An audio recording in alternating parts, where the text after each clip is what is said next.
everybody, it's Paul from Alexander Knife Sharpening and Laser Engraving. So it's the end of the summer season, going into fall, and I am getting bombarded with everybody's gardening gear that they want tuned up for next year.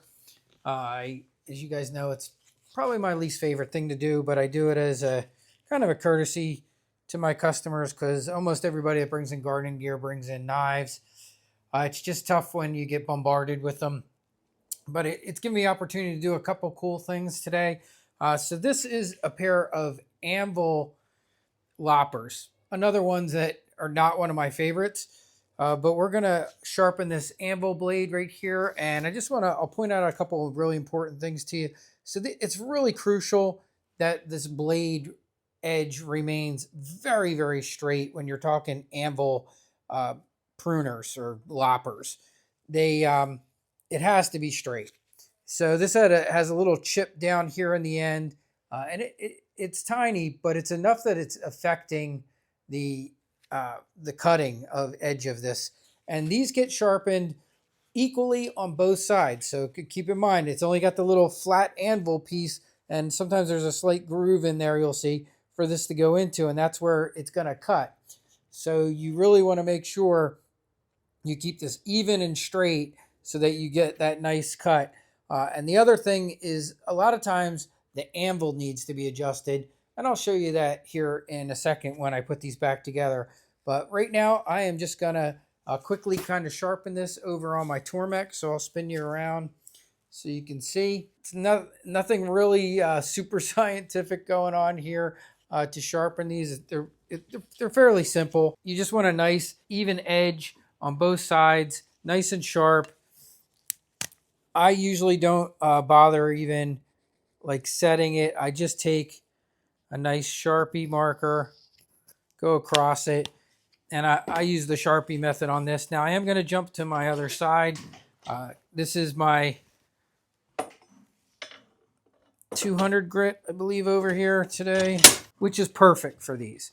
You don't have to go crazy high. They don't need to be, I don't even need to touch it with the 1000 grit machine.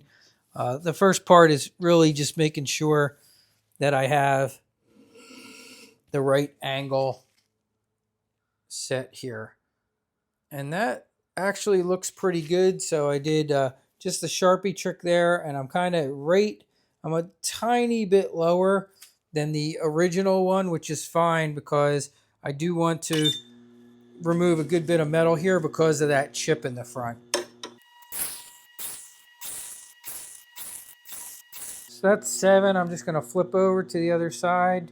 And like I said, the main thing here, just trying to keep a really nice straight edge on here. One more will be 7.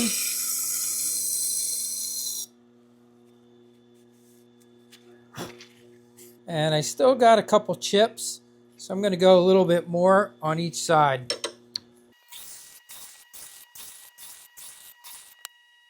And that looks good. It looks nice and straight. There's still some chips here in the back, but I'm gonna keep going on both sides just to keep my anvil real straight and blade real straight. Yeah, we're almost there. There's just a couple of deep chips. Let me come over. I'll show you what I'm seeing here. Give you a good look at it.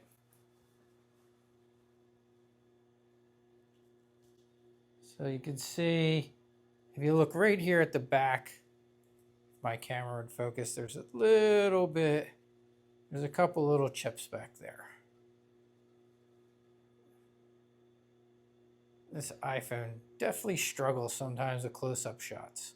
There, I think you can see it right in there. I'm not liking that, so I'm just going to keep going. I want those few chips out. Normally, when I do one of these blades on here, I'd be done already, but this one has another option for this is the twice as sharp machine, and that looks good. We're going to be good. We'll be able to stop after this. 7 on the other side. Some of you are probably like, why are you wearing gloves, Paul? It has nothing to do for protection or anything like that. I don't normally wear gloves at all. But when I'm doing gardening gear and this stuff was really, dirty and covered with stuff, a lot of times I'll throw gloves on just because all the grease and stuff. And I always clean them up. And I've shown before how I polish everything up using dental abrasives. Now, when I get over here in the light, I thought I had it perfectly done, but I'm going to show you here. There's still a chip here. Let me see if I can get this phone to focus. You see that little chip right back here, right there. So the rest of it's perfect, but I'm going to keep going again because I want that chip out. So this is where I get a little bit ADD, but I want that chip out. And I think we got it. I think we got it this time. And we're good. Chip is gone. No more chip. Nice and even, nice and straight. That's exactly what I'm looking for. Okay, so now I can go back to reassembling these. As I've shown before, it doesn't hurt sometimes to snap a picture with your phone. I actually have an old little digital camera that I keep around in the shop when I take something apart, just in case. These don't look like they're complicated, but sometimes when you get them apart, you're like, oh, shoot, where did this go? Where did that go? I'll show you here. So you can see I just got a quick little picture. I took 2 pictures of it just so I could see how it goes back together. A lot of times when I lay stuff out on the floor, I'll lay it like, okay, this came off the right side, this came off the left side, just to keep it easy for me to keep things together in my mind, to be able to put them back together as quickly as possible.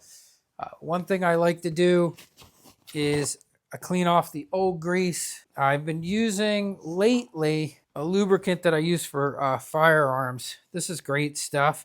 It's a white lubricant, but I've been using this TW25B lubricant on a lot of gardening gear and things that need lubing, instead of like any type of dark greases or black greases. And so sometimes I'll clean this stuff off with some purple power. If it's really gunked up and dirty, a lot of times I'll get in here and just clean off all the old grease. Purple power is fantastic. It is the very best grease cutter I have ever used. Just be very careful if you get it and use it. That is another one where I would say you definitely want to be sure you're wearing gloves. I've used plenty of other grease cutters like Grease Lightning and some other ones that I never really am concerned about using. I have had purple power. I've used it without gloves and it is a mistake. It will suck every bit of moisture and oil out of your hands and your skin because it is a incredible grease cutter, but it will dry your skin out something fierce. So if you don't want that to happen, that's the other reason for gloves. Sometimes if I'm using a grease cutter like that, I want to make sure I'm protecting my skin and not doing damage to them with a product that does have plenty of warnings on it telling you be sure that you're careful when you do that and that you wear protective gloves. So what I'll do here is I'll just squeeze a little white grease on here and put it around in the same spots where the dark grease was. They don't have to be crazy greased up, but just a little bit. This is really good stuff because this is for firearms and it really works incredibly well. I'm going to take my blade out of here. I didn't even bother honing it. Sometimes I will, but it's really not even typically necessary on something like this. But I think I will just touch it for a second on my leather hone. I'll be back in 1 second. I'm not going to bother filming it. And that didn't take much, but yeah, it's super sharp now. It feels just like a razor. Just from giving it a quick little touch on there. All right, so let's get this back together. And like I said, this is where the camera can come in handy. If I was confused or couldn't remember which way I had it, now I can just kind of look here and go, okay, I know I had the blade facing this way. Okay, so you can see I had everything in this proper orientation that it is right here. And then what I'm going to do here is this went through here and held these two together. So the first thing I got to do is bolt these to the anvil and the blade back together.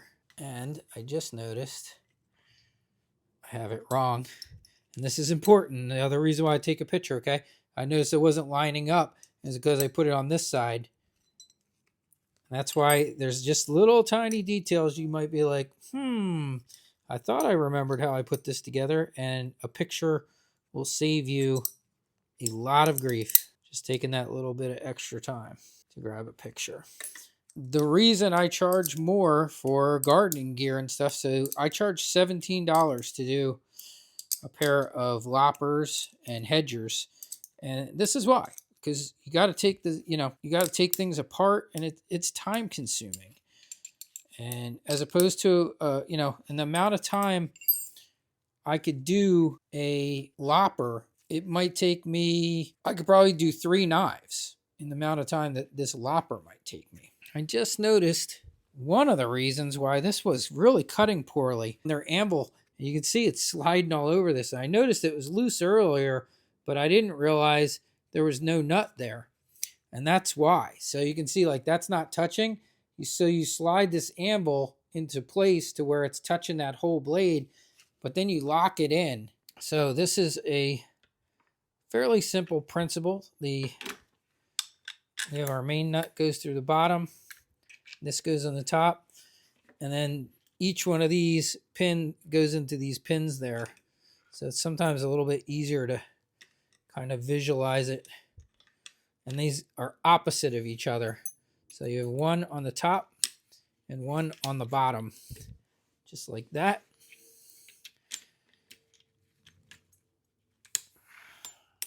All right, so that's in.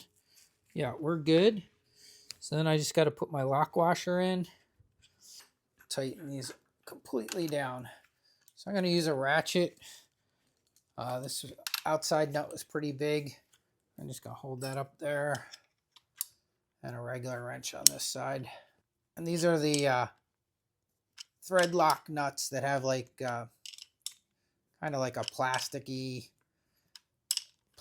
stuff inside that kind of holds them in place. And you'll see that a lot on gardening gear. They'll have these nuts with some type of plastic lining on the inside, and it keeps it from, it's kind of like almost in a sense a lock washer. It just keeps that in place, but it gives you the ability to tighten it a little bit if you need to when you're doing your fine adjustments without the nut just flying off. Yeah, and that feels good, but you can see that this is definitely a problem right here. So one of the reasons this probably wasn't cutting well is this was moving around on them. And let me show you if it's out of place. Let's move it too far back. You'll see the big gap. See that huge gap? So you have to make sure that that anvil is meeting that blade nice and evenly across that whole blade, just like so. And then you tighten this down. I don't know if there probably wasn't a nut on there. I just noticed when I tightened it down, it's not moving. Maybe some thread lock might be a good idea. Yeah, probably never had a nut because look how close that anvil would be. So there probably wasn't any kind of nut in there. At least if it did, it was small because it would have hit that anvil. But I think it just loosened on them. Yep, that's all. Just got loose. So there's a washer on this side, and that's all. It's not even, I wouldn't even thread lock it because then they won't be able to adjust it if they need to. It just was really loose. But yeah, there you go. So I think you guys can see that's fitting real nice. We got a good looking edge there. All right, so these are done. They're ready to go back. All right, so I just went outside, did a quick cut test on it. Cut beautifully. I actually have a pine tree out here that needs some pruning. So I did my little cut test for my client, make sure it's working so that doesn't hurt if you, I knew these would have been fine, but I still sometimes usually like to go do a cut test. The other thing I did, I'll show you this real quick. This is something I've been using and I've been real happy with. This stuff is called Gear Hugger, and it's a de-ruster, but it's also a lubricant. And I have started putting this on our stuff. My wife has a bad habit of always leaving her pruners outside, and then they're all rusted, and then I got to throw them in the, derust them and clean them up. But what I started doing was spraying them up at the end with Gear Hugger. So how Gear Hugger works, it's a deruster. So if you had to derust something, you can just spray it on it and it will eventually work all that rust out. But it's also a lubricant. And once you have it clean, so like this, I sprayed this up and then kind of brushed it all over it. And then you let it dry and it stays on there. And it does a really nice job of protecting gear from rusting. So it's a protector and a deruster all in one, and that's called Gear Hugger. And that's just something I really like that I have been using. I figured I'd share that with you guys. Works really great on gardening gear, pruners, and things that people sometimes accidentally leave outside. As always, in the description of this video, I will leave links to products that were recommended or shown in this video, and I will also leave a link to my ongoing list of links that I have for most of the tools and things that you see in my shop. Both of those links will be in the description. If you're interested in some of the things you saw in here, if you click there, I have links that will take you right to those products. Have a great day, everybody, and I will catch you later.